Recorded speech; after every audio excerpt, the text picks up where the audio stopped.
आज का टॉपिक है हमारा shapes of molecule on the basis of VSEPR theory.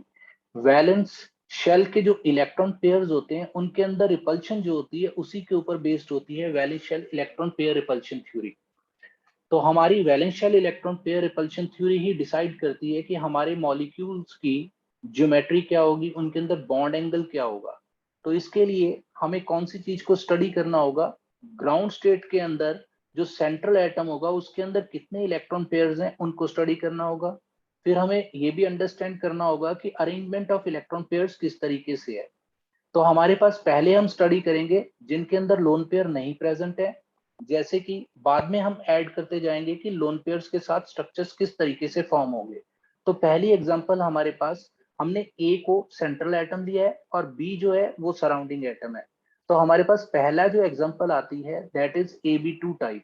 तो AB2 के अंदर क्या होता है कि ए जो है सेंट्रल एटम है और बी जो है दोनों तरफ उसके बॉन्ड फॉर्म करता है, जिसकी ज्योमेट्री जो होती है लीनियर होती है। और लीनियर ज्योमेट्री के अंदर हमें कौन सा एंगल देखने को मिलता है? That is 180 degree. तो इसकी एग्जांपल है BeF2। दूसरी जो हमारे पास एग्जांपल आती है AB3 कि सेंट्रल एटम के चारों तरफ तीन एटम्स जो हैं उसको सराउंड कर रहे हैं। तो हमारे पास जो अरेंजमेंट ऑफ इलेक्ट्रॉन पेयर्स होती है वो कुछ इस तरीके से होती है कि ए सेंटर के अंदर होगा और बी तीन तरफ को लगा होगा। तो यहाँ पे हमें ए बी के अंदर जो एंगल्स होते हैं बच्चे, बॉन्ड्स के बिटवीन जो एंगल्स होंगे, अगर आप 360 डिग्री को डिवाइड करोगे 3 के साथ तो हमें 120 डिग्री के एंगल होते हैं। तो इसको आप ट्रायंगुलर प्लेनर भी कह सकते हो या बुक के अंदर जो लिखा हुआ है ट्रायगोनल प्लेनर भी कह सकते हो। इसके अंदर आपको बॉन्ड एंगल्स देखने को मिलेंगे इस ज्योमेट्री के अंदर 120 डिग्री के, और इसकी एग्जांपल है BF3।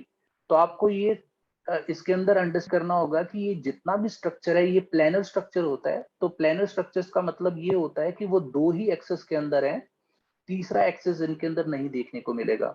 फिर हमारे पास आते हैं, जहां से प्लेनर स्ट्रक्चर से आगे बढ़ते हैं हम AB4 टाइप पे। तो AB4 टाइप के अंदर क्या होता है कि दो जो बॉन्ड्स होते हैं वो तो हमें एक ही प्लेन के अंदर मिलते हैं, लेकिन जो दो बॉन्ड्स होते हैं वो एक प्लेन के ऊपर और एक प्लेन के नीचे होता है। तो इनके अंदर जो स्ट्रक्चर फॉर्म होता है दैट इज टेट्राहेड्रल। तो टेट्राहेड्रल स्ट्रक्चर जो होता है उसके अंदर जो बॉन्ड एंगल्स होते हैं that is equal to 109 degree 28 minutes. तो इसके अंदर हम एग्जांपल ले सकते हैं CH4 की। फिर हमारे पास टाइप आती है AB5।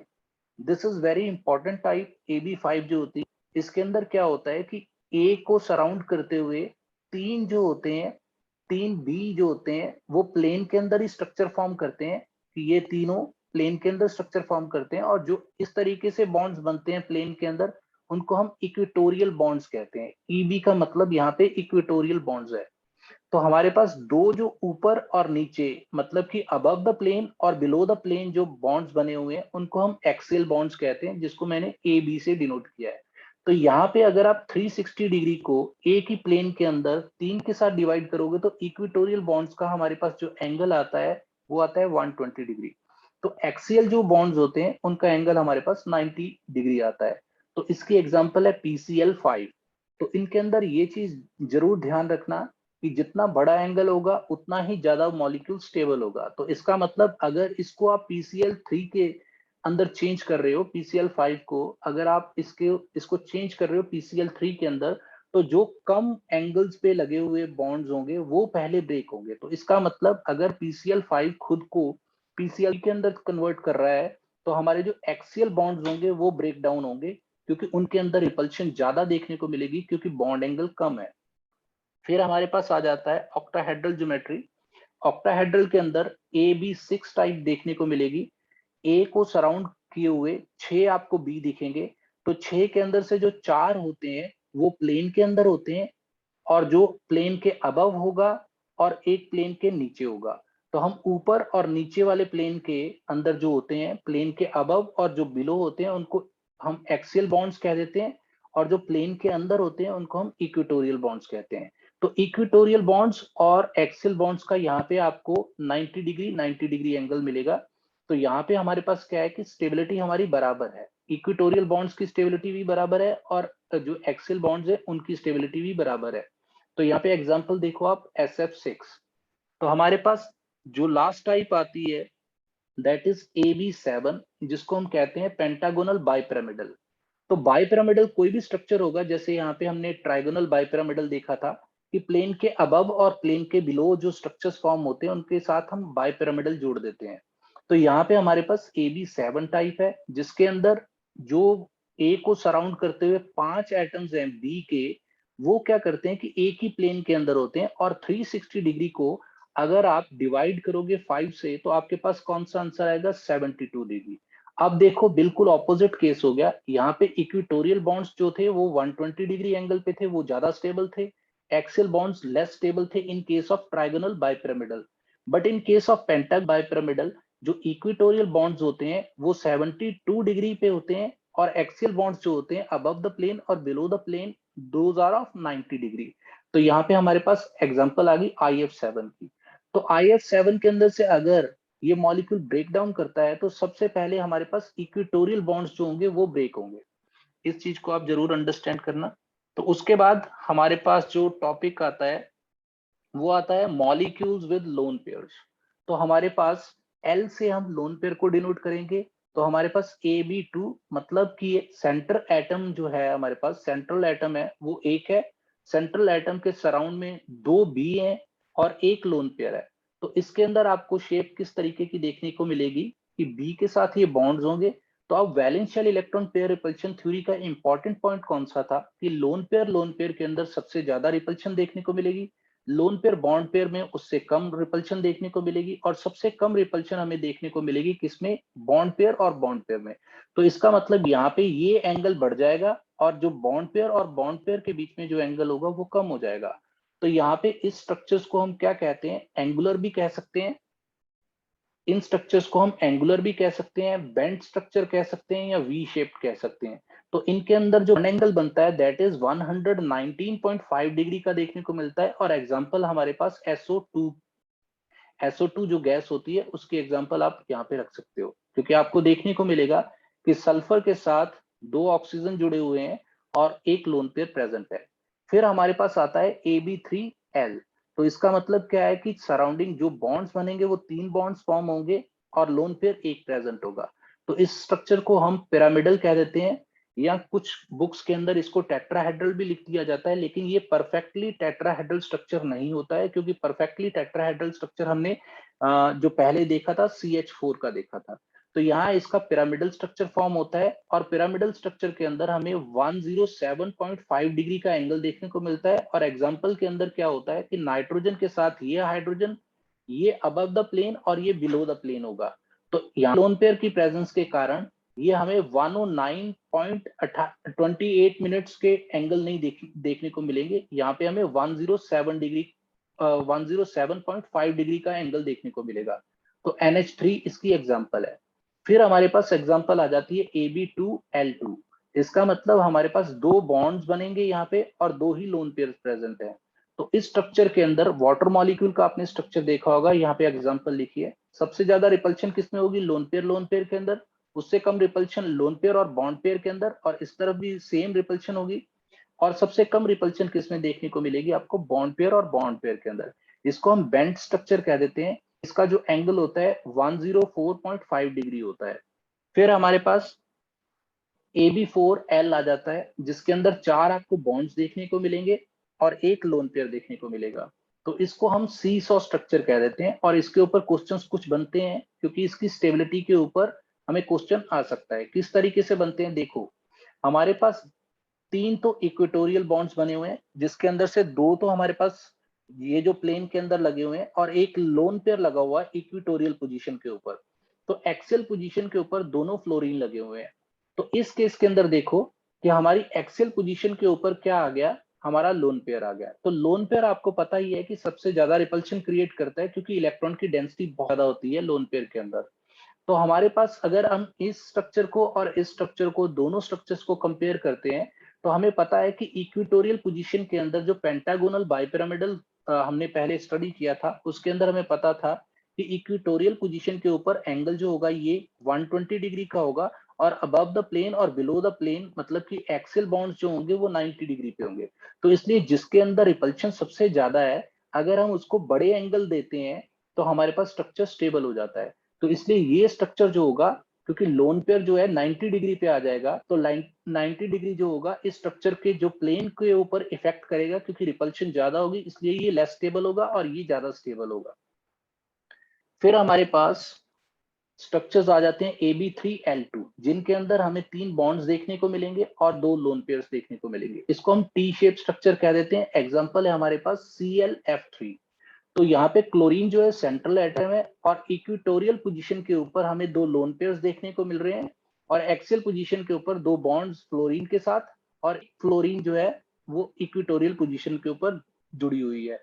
तो इसका मतलब हमें प्लेन के अंदर क्या देखने को मिल रहा है, 120 डिग्री पे हमें देखने को मिल रही है एक फ्लोरीन और 2 लोन पेयर्स, और 90 डिग्री पे हमें क्या देखने को मिल रहा है, ऊपर फ्लोरीन और नीचे भी फ्लोरीन।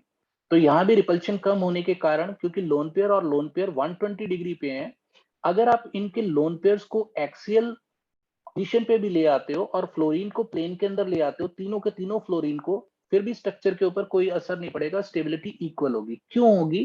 क्योंकि अगर आप प्लेन के ऊपर और बिलो द प्लेन आप लोन पेयर्स को लगा देते हो, तो दोनों साइड से, ऊपर से भी रिपल्शन जितनी होगी उतनी ही नीचे से रिपल्शन मिलेगी। इसलिए यहाँ पे हमारा स्ट्रक्चर दोनों केसेस के अंदर स्टेबिलिटी के अंदर बराबर होगा। फिर हमारे पास आ जाता है AB2L3, जिसके अंदर हम XeF2, जिसका लीनियर स्ट्रक्चर होता है बच्चे, इसके अंदर हमें 3 लोन पेयर जो होते हैं वो प्लेन के अंदर होते हैं। प्लेन के अंदर मतलब कि इक्विटोरियल पोजीशन के ऊपर 3 बॉन्ड्स देखने को मिलते हैं, सॉरी लोन पेयर्स देखने को मिलते हैं, और जो बॉन्ड्स फॉर्म होते हैं वो एक तो अबव द प्लेन होता है और एक बिलो द प्लेन होता है। मतलब एक्सियल पोजीशन पे हमें जो बॉन्ड्स देखने को मिल रहे हैं 90 degree above the plane, 90 degree below the plane, तो ये आपस में मिलके 180 डिग्री का एंगल बना देते हैं। और लोन पेयर्स जो होते हैं ये इक्विटोरियल पोजीशन पे होते हैं, जिनके अंदर का एंगल होता है दैट इज 120 डिग्री। फिर हमारे पास कुछ और स्ट्रक्चर्स आते हैं जिनके अंदर AB5L, जिसके अंदर एक लोन पेयर होगा, जिसके अंदर ब्रोमीन के साथ 5 फ्लोरीन जुड़े हैं, इसको हम स्क्वायर पिरामिडल कह देते हैं। तो स्क्वायर पिरामिडल का मतलब क्या है कि इसके अंदर 4 फ्लोरीन जो होते हैं वो प्लेन के अंदर होते हैं, एक फ्लोरीन बिलो द प्लेन या अबव द प्लेन लगा होगा। तो ये जो हमारे पास लोन पेयर है, ये क्या होता है, क्योंकि इसके अंदर लोन पेयर आप कहीं भी लगा सकते हो, क्योंकि सारे एंगल्स ऑक्टाहेड्रल ज्योमेट्री के अंदर सेम होते हैं। तो यहाँ आपको यहाँ भी 90 डिग्री देखने को मिलेगा, मतलब इक्विटोरियल जो बॉन्ड्स होंगे उनके अंदर भी 90 डिग्री देखने को मिलेगा और एक्सियल बॉन्ड्स के अंदर भी 90 डिग्री देखने को मिलेगा। तो इसलिए आप ये लोन पेयर जो है ये कहीं भी लगा सकते हो, आपका करेक्ट आंसर होगा। फिर हमारे पास आ जाता है AB4L2, जिसके अंदर 2 लोन पेयर्स देखने को मिलते हैं। तो इसको भी हम स्क्वायर पिरामिडल कह देते हैं। ये कुछ कुछ ऑक्टाहेड्रल ज्योमेट्री की तरह ही होगा। तो हमारे पास 4 जो इक्विटोरियल के ऊपर फ्लोरीन लगे हुए हैं और अबव और बिलो द प्लेन जो है हमारे लोन पेयर्स हैं। तो अब हमारे पास लोन पेयर इतने इंपॉर्टेंट हैं, तो हमें ये भी कोई तरीका होना चाहिए कि हम किस तरीके से लोन पेयर्स को फाइंड आउट करते हैं। तो जैसे आप पीरियोडिक टेबल को देखोगे तो हमारे पास ग्रुप्स होते हैं, उनके नंबर होते हैं 1A 2A रोमन के अंदर लिखे होते हैं। इसी तरीके से 8A तक हमारे पास ग्रुप्स बने होते हैं। तो हम जिस तरह, जैसे एग्जांपल ले लेते हैं, lithium, beryllium, boron, carbon, nitrogen, oxygen और फ्लोरीन। तो हमारे पास वैलेंसी को फाइंड आउट करना और ग्रुप नंबर को फाइंड आउट करना बहुत इंपॉर्टेंट होता है। क्योंकि अगर आपको ग्रुप नंबर पता है तो आपको क्या करना होता है कि सीधा सीधा, क्योंकि 1 to 4 जो होते हैं वो तो सीधा सीधा वैलेंसी को दिखा देते हैं, एक्सप्रेस कर देते हैं, क्योंकि 1A के अंदर 1 वैलेंसी होगी, 2A के अंदर 2 वैलेंसी होगी, 3A के अंदर 3 वैलेंसी होगी, 4A के अंदर 4 वैलेंसी होगी। लेकिन जो 5 से ऊपर वाले होते हैं ग्रुप्स, उनके अंदर हम क्या करते हैं कि 8 में से माइनस करते हैं ग्रुप नंबर को। फॉर एग्जाम्पल, अगर हमें 5 की वैलेंसी को कैलकुलेट करना है तो हमें फिफ्थ ग्रुप के अंदर, फिफ्थ ए ग्रुप जो है उसके अंदर देखने को मिलेगा। जैसे मैंने यहाँ पे इलेक्ट्रॉनिक कन्फिग्रेशन भी सबकी मेंशन की हुई है, क्योंकि ये वैलेंस इलेक्ट्रॉन्स बहुत इंपॉर्टेंट होते हैं हमारे स्ट्रक्चर की फॉर्मेशन के लिए।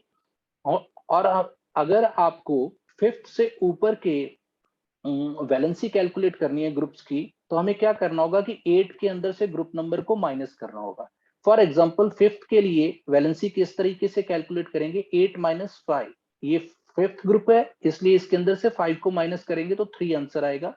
तो फिफ्थ ग्रुप की वैलेंसी होगी 3, सिक्स ग्रुप की वैलेंसी हो जाएगी 2, सेवंथ ग्रुप की वैलेंसी हो जाएगी 1, और एट्थ ग्रुप जो नोबल गैसेस हैं उनकी वैलेंसी हो जाएगी 0। तो हम इससे स्ट्रक्चर इस तरीके से समझ सकते हैं।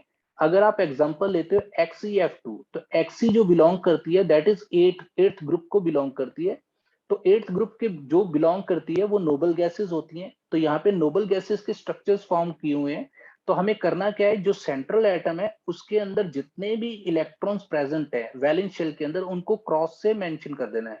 तो यहाँ पे हमने क्या किया कि जीनॉन के अंदर हमारे पास 8 इलेक्ट्रॉन्स प्रेजेंट होते हैं वैलेंस शेल के अंदर। जैसे आप इलेक्ट्रॉनिक कॉन्फ़िगरेशन को देखो, तो यहाँ पे आपको देखने को क्या मिलेगी कि जनरल इलेक्ट्रॉनिक कॉन्फ़िगरेशन क्या होगी, क्योंकि हम यहाँ पे नियॉन की मेंशन की है 2s2 2p6, तो हमारे पास क्या होगी ns2 np6 होगी। तो इसका मतलब क्या होगा कि वैलेंस शेल के अंदर 2 तो s ऑर्बिटल के अंदर और 6 जो होंगे p ऑर्बिटल के अंदर इलेक्ट्रॉन्स प्रेजेंट होगी, क्योंकि फुल्ली फिल्ड ऑर्बिटल होता है। तो जीनॉन के अंदर अगर 8 इलेक्ट्रॉन वैलेंस शेल के अंदर हैं, तो हम किस तरीके से देखेंगे कि उनके जो इलेक्ट्रॉन्स प्रेजेंट होते हैं उन्हीं को हम क्रॉस से मेंशन कर देते हैं। यहाँ पे हमने 8 क्रॉस लगा दिए, 8 के अंदर से जो 2 इलेक्ट्रॉन्स थे उनके साथ हमने फ्लोरीन जोड़ दी, तो हमारे पास बाकी जो बचे होंगे वो लोन पेयर्स होंगे। तो यहाँ पे आप देखो 1 2 और 3, 3 लोन पेयर्स हमें देखने को मिलते हैं। तो आप देखो फिर हमारे पास जीनॉन का और एक स्ट्रक्चर है XeF4। XeF4 के अंदर भी सेम हम इस तरीके से करेंगे और 4 फ्लोरीन जोड़ेंगे तो हमारे पास 2 लोन पेयर्स बच जाएंगे। फिर आएगा हमारे पास XeF6।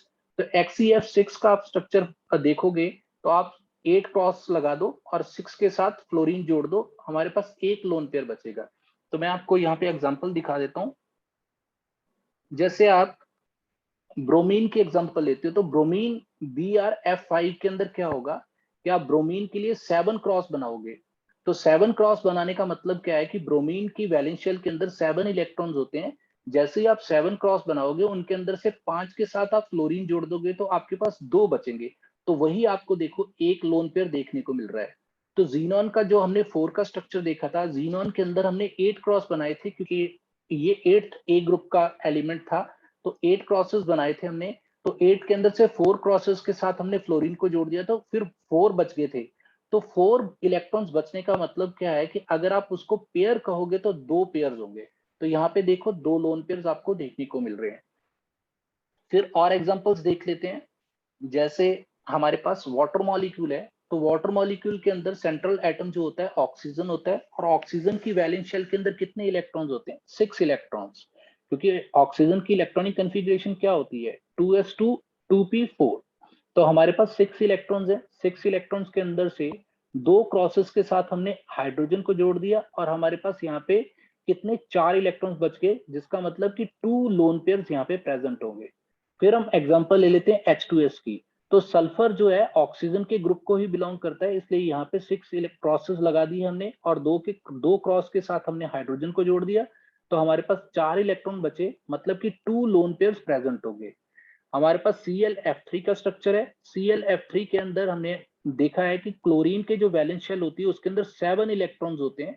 तो 7 इलेक्ट्रॉन्स के अंदर अगर 3 के साथ फ्लोरीन जुड़ी है तो हमारे पास 4 इलेक्ट्रॉन्स बच जाएंगे, जिसका मतलब होता है कि 2 लोन पेयर्स प्रेजेंट होंगे। फिर इसी तरीके से हम NH3 को भी देखते हैं। तो NH3 के अंदर हमारे पास नाइट्रोजन के अंदर 5 वैलेंस इलेक्ट्रॉन्स होते हैं, क्योंकि 2s2 एंड 2p3 होता है इसकी इलेक्ट्रॉनिक कॉन्फ़िगरेशन वैलेंस शेल की।